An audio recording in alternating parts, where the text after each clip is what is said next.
Don, what does it mean when somebody, you're talking to them and they're pulling on their ear and they're doing this, or they're pulling, you know, maybe their hair, they're playing with their hair? Well, that's a sign of... They're processing information. You got to watch it. Many times we see people doing this and we think we're closed off.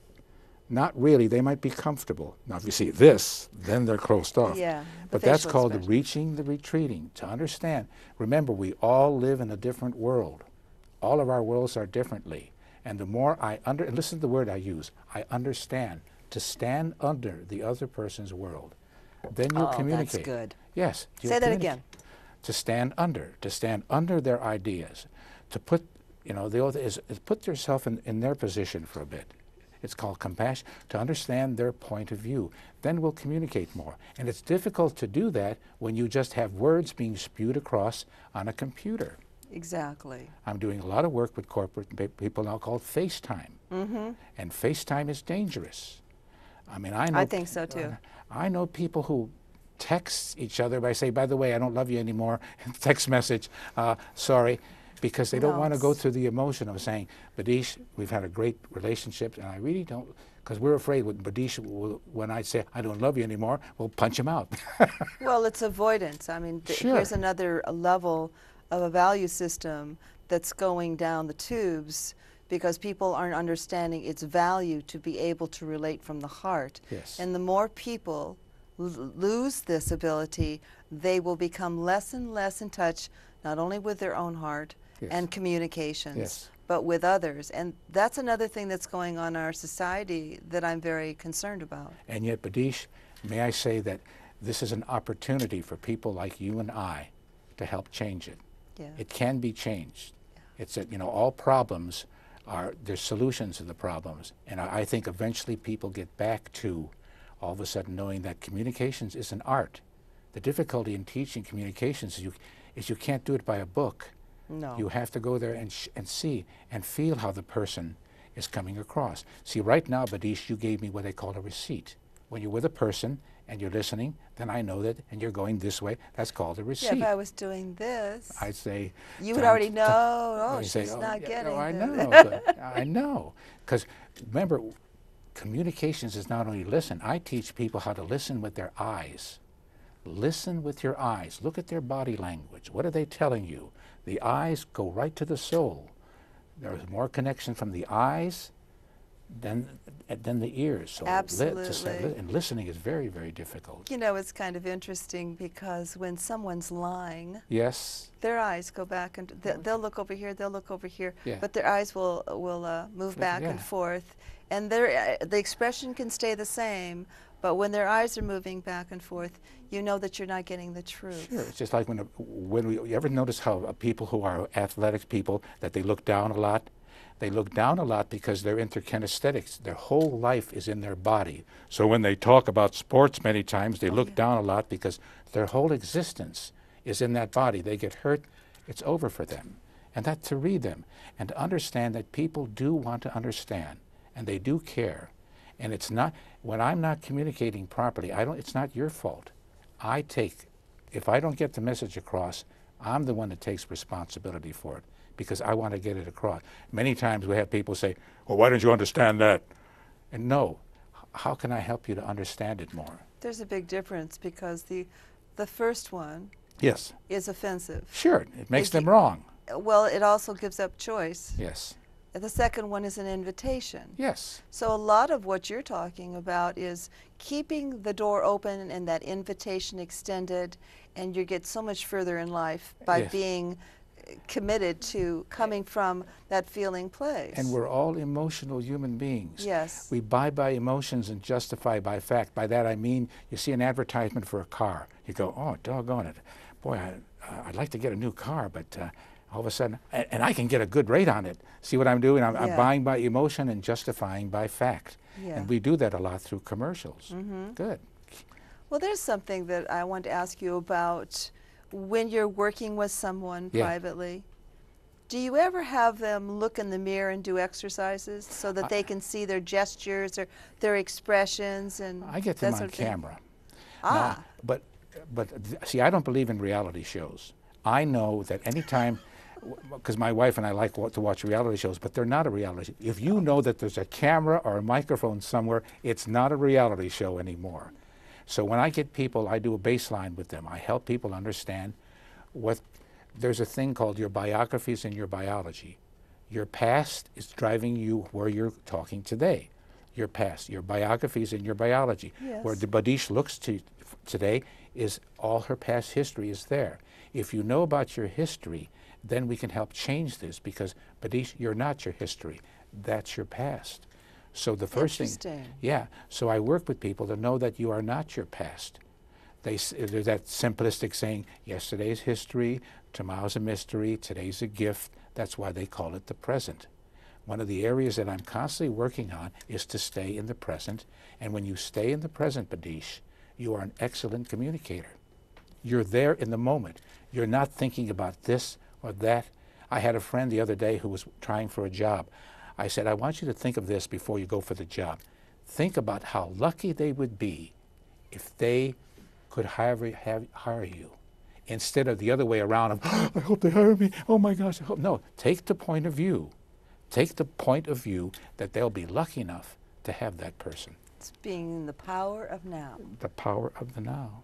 Eckhart Tolle's big on that, as you know. Yes, I do. To live in the now. And they say the now is the only thing that we have going.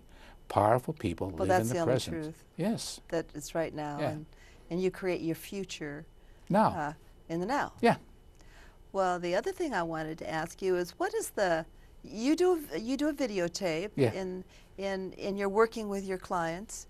What is probably the funniest thing that you can maybe share with us that ever happened in something like that? But I can ask you a question that's always funny. Okay, and one of the questions I ask is this. Do you have a favorite pet, Badeish? Yes, I do. 3 adjectives or adverbs describing your favorite pet. Cuddly, warm, and funny. You just described yourself. Oh. But think about it. It's called projection. Ooh. We're making a movie of your life, but think about it. Don, we're on camera. I know. That could have gone another way. Because I have a tomcat, and he's pretty. But I said your favorite. Yeah. Your favorite. Well. Okay, we're making a movie of your life, and who would play you in the movie of your life? Who would play you in the movie of your life, Badeish? Wow, that's a biggie. All these actresses are running through my mind that and we're have been talking about heroes. the characteristic. What characteristic? Yeah. Loretta Young. That's it. Loretta Young was a powerful person. Katharine Hepburn was powerful. The big powerful one now for young people is Sandra Bullock. Yes. She's powerful. This is the new image of a female, so that's why you liked her. I want, of course, the ultimate Sean Connery to play me. Yes. And a little Robert De Niro. A little Robert De Niro, too, but Sean Connery and little Robert. I like both of them, you know what I mean? But that's called a projection question. And when I interview people, I want them to see what their past is, how their past is driving that. Remember, we're creatures. Put your hands together this way, Badeish. Now do it the other way. And you go, oh, the other way is this way. One's comfortable, one's uncomfortable. That's why we live in our comfort zone. Open the door and see all the people. I know. But see, we're our comfort. We eat at in fact, my daughter one day, she's a very assertive young lady, and I have my place where I sit at the table. And the other day she was sitting in my chair. And then I said, Hillary, you're sitting in my place at the table. And she said, oh, well, Dad, I don't see your name on it. But I love it. I have a very assertive wife whom I love dearly, and I have a wonderful daughter who also is assertive. She does not call me Dad, she calls me Dude. How's it going, Dude? But that Dude, to the heart. I know what she means by the word Dude. Well, not only do I think you live in the now, but you have an incredible heart in how you approach your profession. Oh, yes. You're their cheerleader. You want them to be the best that they can be. And I think the beauty of it is that you're building their self-esteem. You're helping build their self-esteem and giving them another whole view of who they really are. And you know why I do that? Why do you do that? Because I'm selfish. The word selfish means this, Badeish. I do everything for myself. If I'm kind, every morning I say to people, I want you to have a prosperous and peaceful day. Guess who keeps the original when I say that?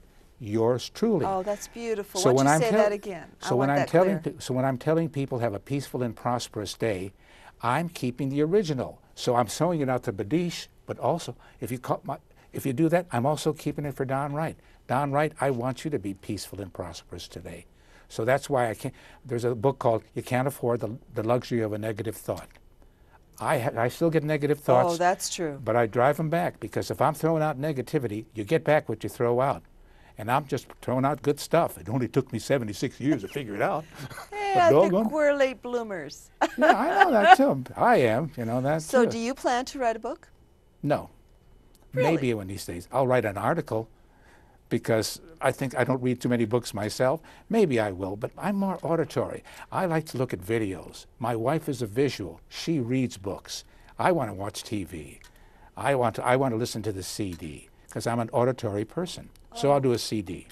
Well, it seems to me that you would be able to do a wonderful production where you could take some of the things that you're teaching and actually put them into a physical action, so that the hand movements, all the things that you were talking about are sort of really available. So, yeah, you know what I'll do? I'll create a team of people that'll help me to do that. Yes. That's all. What you want to do. What you don't do, you fire somebody else that does that, I do that. So what is your goal for 2011 for yourself? This is going to sound crazy, to love myself more, to understand that I'm going through an experience, not a journey, an experience called life. Yes. And to get off my own case. Remember, I'm a recovering Catholic. Okay? Okay? I mean, I lived when even talking about it, even thinking about it was a sin. And I have nothing against the Catholic Church. If it works, fine. It didn't work for me. And I bless the Catholic Church. Free but I'm will. always knowing that another word for God, as far as I'm concerned, is love. And the more I love myself, Badeish, the more I can love you. So that's my goal, to get off my own case when I make a mistake, to get off my own case and to know that I'm experiencing life in the moment now. And that's my big goal, is to love little Donnie more.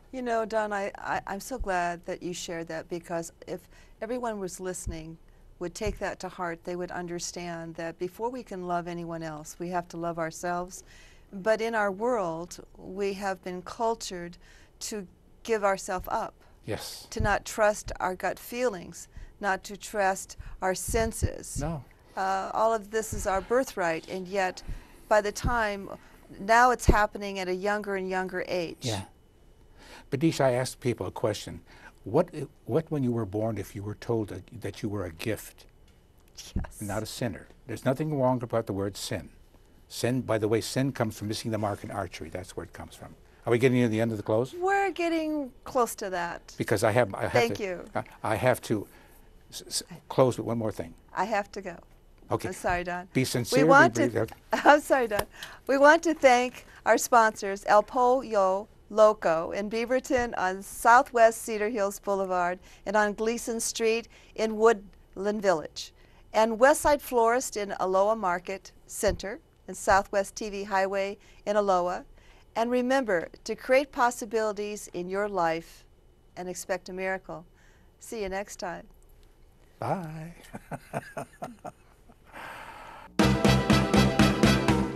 Thank you for watching Create Your Own Reality, a program about hope, inspiration, and encouragement. If you would like to be a member of our audience for future shows, please email us at createyourownreality@hotmail.com. We are grateful to these local businesses for their support in making this program possible.